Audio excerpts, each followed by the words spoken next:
My cheating wife went on a trip, came back pregnant, and tried to make me raise her affair baby. Hey Reddit. My wife and I had been married for 8 years, and I thought we had a solid relationship. Sure, we had our ups and downs like any couple, but I never imagined she would betray me in the worst way possible.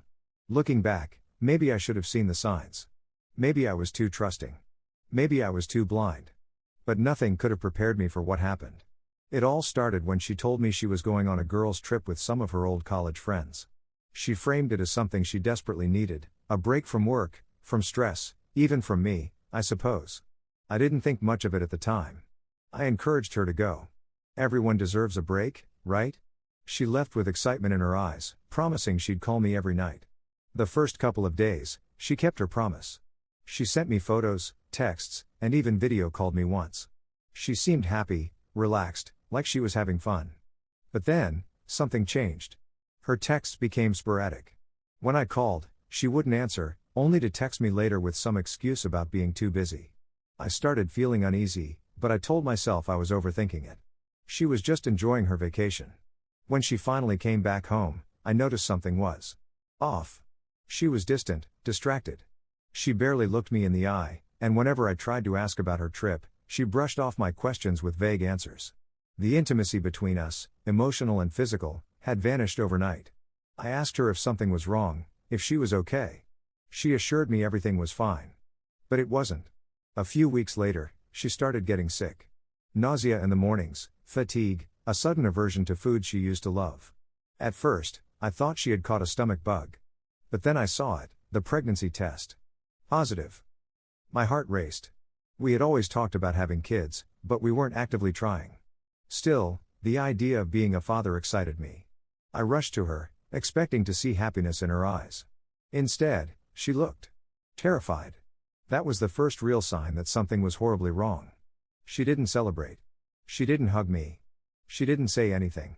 Instead, she sat down and whispered, "We need to talk." My stomach dropped. That's when she told me.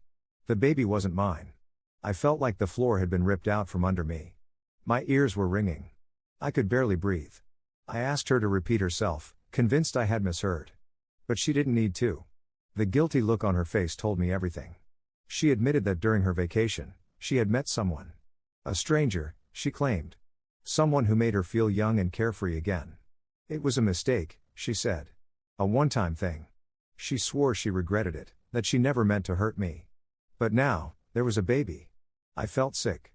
My hands were shaking. My wife, the woman I had trusted with my heart, had cheated on me. And now she was carrying another man's child. I stood up, unable to even look at her. But then she dropped the real bombshell. She wanted me to raise the baby. She said we could pretend it was mine, that no one had to know. She insisted that we could get past this, that our love was strong enough to survive. She begged me, crying, saying she didn't want to lose me. I couldn't believe what I was hearing. She had betrayed me in the worst way possible, and now she wanted me to clean up her mess? To raise another man's child as my own? I was furious. I asked her if she had lost her mind. I told her there was no way in hell I would ever raise that baby. She got defensive. She accused me of being heartless, of abandoning her when she needed me the most. She said the baby was innocent, that it wasn't its fault how it was conceived. But I couldn't hear any of it. My mind was spinning. I left the house that night. I needed air, space, anything to keep me from completely breaking down. I drove for hours, trying to make sense of everything. How could she do this to me? How could she think I would just accept it? When I finally went back home the next day, she was waiting for me, looking like she hadn't slept. She tried again to convince me, saying she'd do anything to make it work. But I had made up my mind. I told her I wanted a divorce. That's when she snapped. She went from begging to blaming. She accused me of being cruel, of giving up too easily. She said I was a coward, that real love meant forgiveness. She even tried to twist it, saying that if I truly loved her, I would accept the baby. I couldn't take it anymore. I packed a bag and walked out. But the nightmare wasn't over. The next few days were a blur of anger, pain, and betrayal. I stayed with a friend, trying to figure out my next move. I contacted a lawyer, started looking into divorce proceedings. But then, my wife did something I never expected. She told everyone I was abandoning her while she was pregnant. She painted me as the villain, the heartless husband who was leaving his poor, pregnant wife alone. She conveniently left out the part where the baby wasn't mine. Friends and family started reaching out, scolding me, asking how I could be so cruel. Some even said I should try to make it work, that marriage was about overcoming obstacles. I was furious. She had lied to them, twisted the truth to make me look like the bad guy. And the worst part? Some people actually believed her. But I wasn't going to let her destroy my reputation along with my marriage. I decided I needed proof. I needed something concrete to shut down her lies once and for all. So I did something drastic. I demanded a paternity test. She resisted at first, saying it was unnecessary, that I should just trust her. But I wasn't falling for her manipulation. I told her that if she had nothing to hide, then she shouldn't have a problem proving it. And that's when I saw it. The fear in her eyes. She knew. She knew the moment that test came back, her whole charade would fall apart. I wasn't going to let her manipulate me anymore. I wasn't going to let her guilt trip me into raising another man's child. But what happened next? I never saw coming. She escalated things in a way that left me completely stunned. And that's when I realized, this nightmare was far from over. I stood my ground, demanding the paternity test. I wasn't going to let her trap me into raising a child that wasn't mine. But the moment I pushed for it, my wife, no, my soon-to-be ex-wife, panicked. I saw it in her eyes. That fear.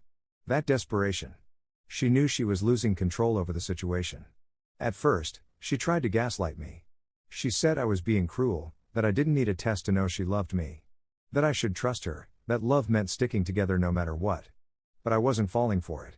I had already been betrayed once, and I wasn't about to be manipulated into a lifetime of raising another man's child. When the guilt trips didn't work, she changed her approach. Suddenly, she became aggressive. She yelled, accused me of being heartless, of not being a real man.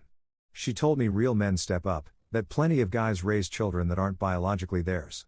She even had the audacity to say that if I truly cared about her, I'd put the past behind us and embrace the baby as my own.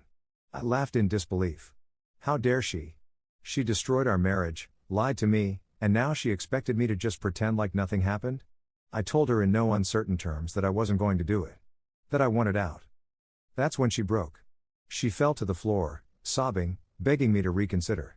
She swore up and down that she loved me, that she made a mistake but didn't want to lose me. That we could fix this. That we could be a family. But I was done. I told her she had made her choice the moment she decided to betray me. I wasn't going to be her backup plan, her safety net. She had destroyed everything we built, and there was no coming back from that. That's when she snapped again.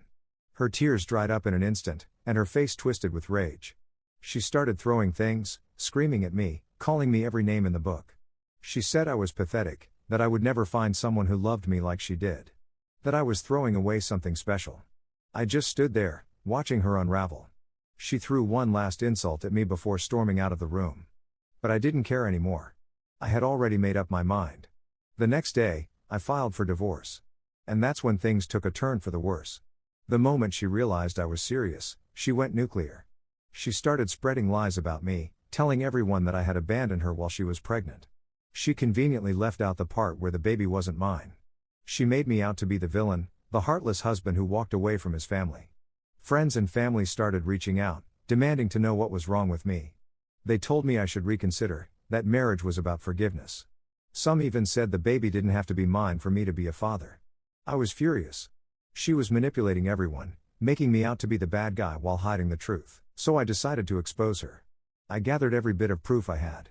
The pregnancy test, the text she had sent during her trip that suddenly stopped, the timeline that made it impossible for me to be the father. And then, I made sure the truth came out. One by one, I started telling people what really happened. Some of them were shocked. Others didn't want to believe it. But the moment I demanded a paternity test, everything changed. She fought it at first. Said it was unnecessary, that I was just trying to humiliate her. But I wasn't backing down. If she wanted to continue her lies, she was going to have to prove them. The results came in.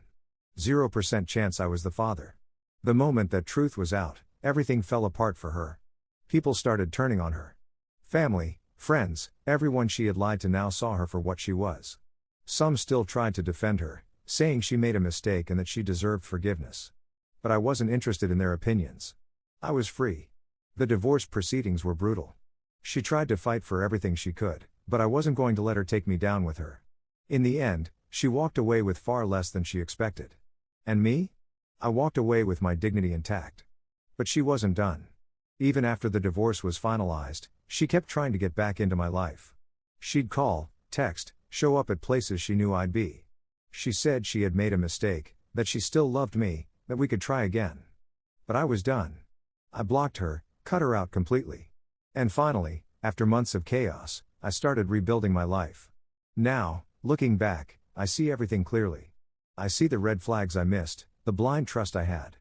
But most of all, I see how much stronger I am now. Because I didn't let her break me. I didn't let her trap me in a life I didn't choose. And in the end, I walked away, free.